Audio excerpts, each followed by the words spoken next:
Bonjour, sais-tu que tu as un grand pouvoir dans ta bouche?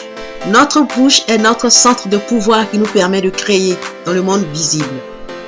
C'est par notre bouche que nous pouvons amener les choses à l'existence dans le monde physique. Dans le livre de la création de la Genèse, il est écrit « Dieu dit que la lumière soit et la lumière fut ». Ainsi, chaque chose créée est toujours précédée d'une parole qui permet la création de cette chose. Chaque fois que nous parlons, nous créons par notre parole.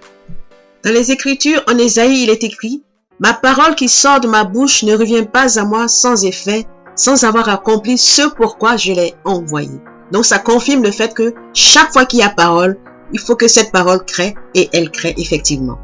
C'est pour cela qu'il faut savoir parler, parce que nous avons un pouvoir dans notre bouche. Pourquoi tu n'es pas exaucé quand tu pries? C'est quoi prier? À qui tu t'adresses quand tu pries? Et comment tu pries? Voici des questions auxquelles nous allons essayer de répondre. C'est quoi prier? La prière au sens général du terme, c'est une requête, c'est une demande qu'on fait à un être, à une divinité qu'on croit supérieure à nous.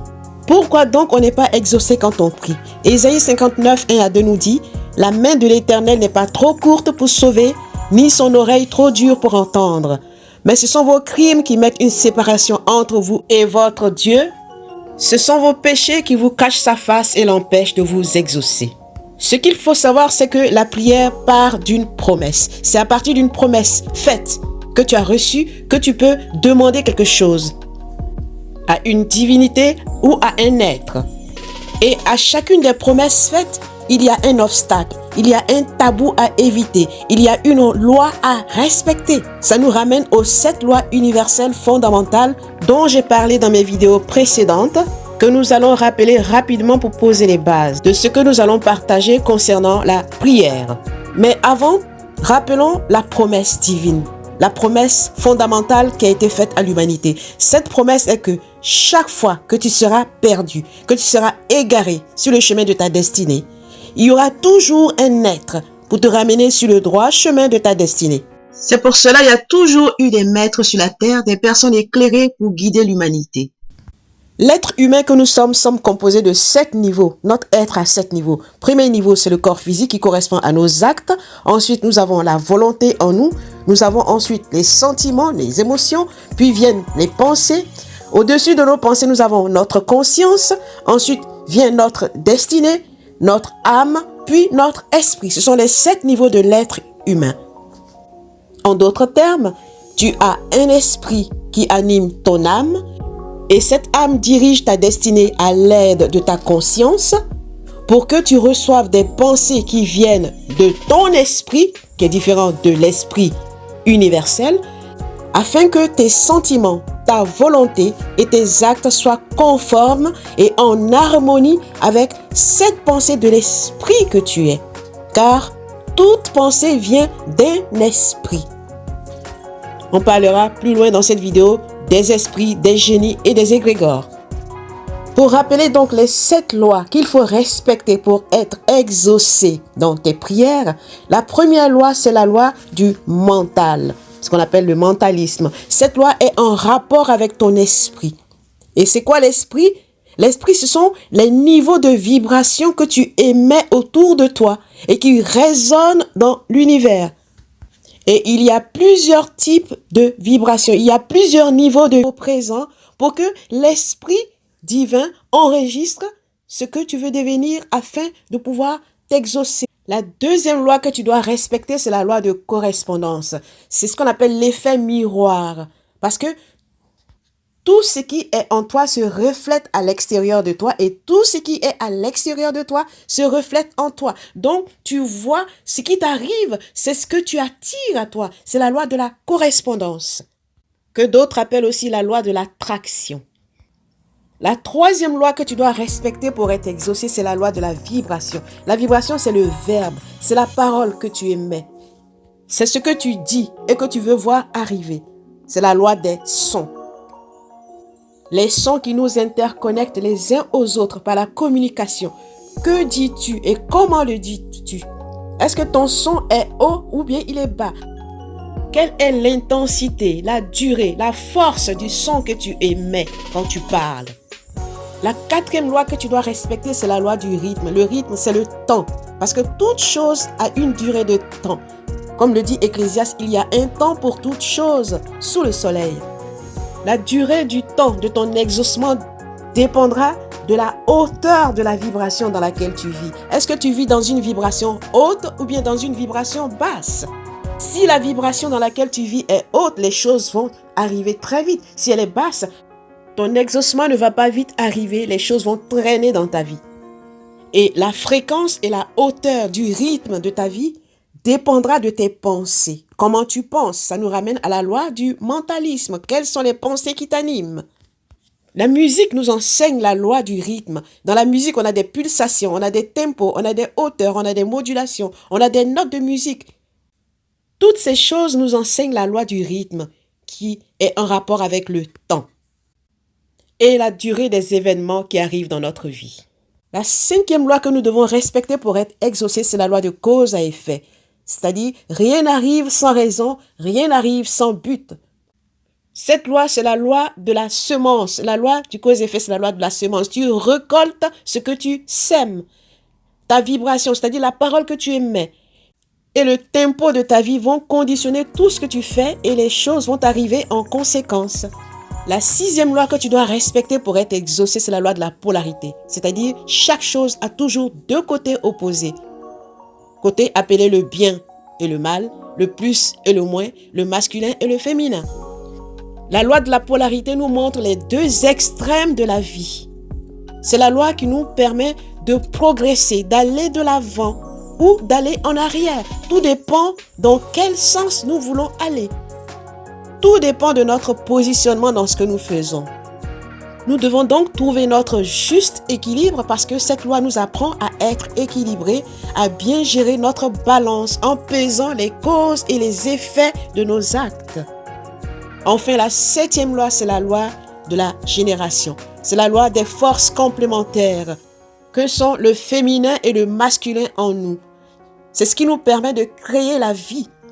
La loi de la génération crée la vie, la maintient, puis la détruit ensuite pour la reconstruire, pour la recréer. C'est pour cela qu'il ne faut pas rester braqué. Il faut travailler avec les deux forces positives et négatives qui agissent en nous afin de créer comme il se doit. Parce que chaque chose a un cycle de vie, de la naissance à la vie, à la mort. C'est ça la loi de génération. Pour vous donner un exemple, comment fonctionne cette loi, prenons un grain de blé, un grain de maïs quelconque, qui représente le côté masculin.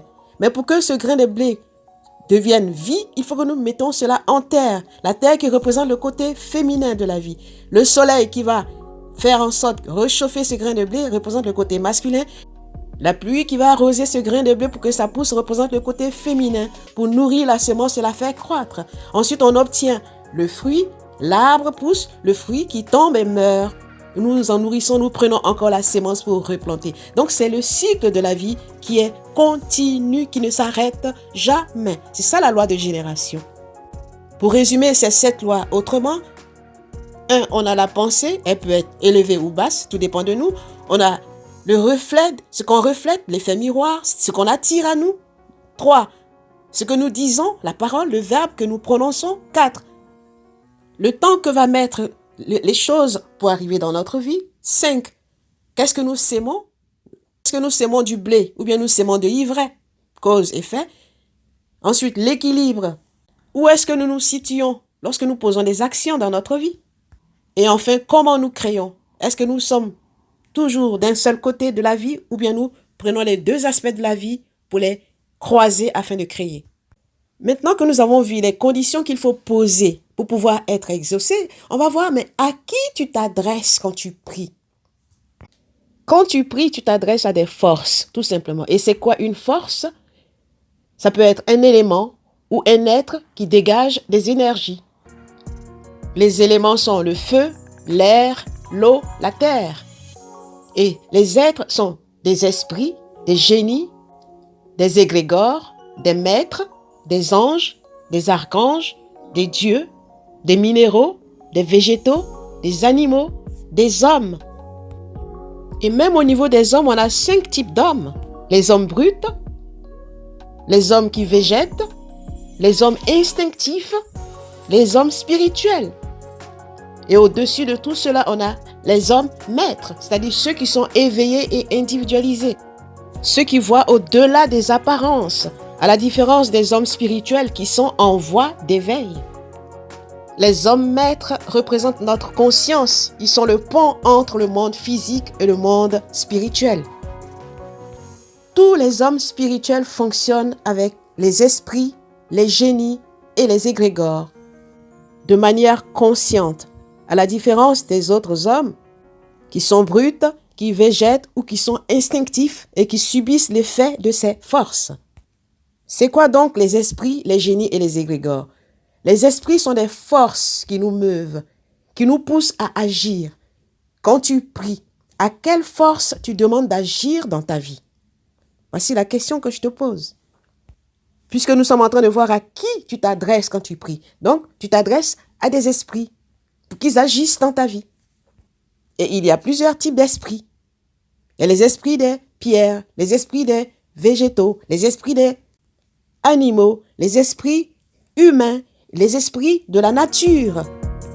À quel esprit donc tu t'adresses? La deuxième chose, ce sont les génies. Les génies sont des mémoires ancestrales, des mémoires millénaires qui nous inspirent. C'est des génies que nous tirons nos actions.